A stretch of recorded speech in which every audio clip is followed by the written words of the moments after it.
اجى شهر رمضان وتستمر سلسلة هجمات قنوات الفساد على هويتنا الثقافية، بعدما سابقا هاجموا الزي الديني والشماغ الجنوبي، يرجعون اليوم لمهاجمة العبات الزينبية والكثير من القنوات اللي نشرت إعلانات. بعض القنوات تنشر إعلان لأحد مسلسلاتها الماجنة في شهر رمضان المبارك، ويظهرون فيه امرأة تبدي مفاتن جسدها وهي ترتدي العباءة الزينبية، في محاولة للإساءة للحجاب الشرعي للمرأة المتدينة، ومحاولة الإرسال فكرة للمشاهد أن الحجاب والعباءة الزينبية مجرد قماش لا قيمة لها.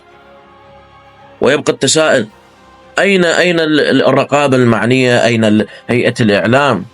دورنا إحنا لابد الجميع من المشاركة في كشف حقيقة ما يحاك خلف الكواليس من أجل طمس هويتنا الدينية والثقافية، واستنكار ما تطرحه قنوات الفساد، والمطالبة بإيقاف ومقاطعة هذه المسلسلات التي تسعى دوما إلى ضرب القيم والمبادئ والأخلاق السليمة. ولكن أنا أعرف هذا الحكي طب منا يطلع من أنا أدري، بس لكن حتى واحد يكون على بينة ويكون حجة أمام الله تبارك وتعالى.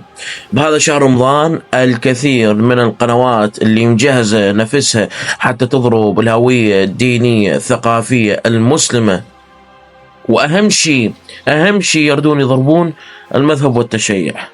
وذكروني بهذا كلامي. اجى شهر رمضان وراح تشوفون العجائب. في أمان الله.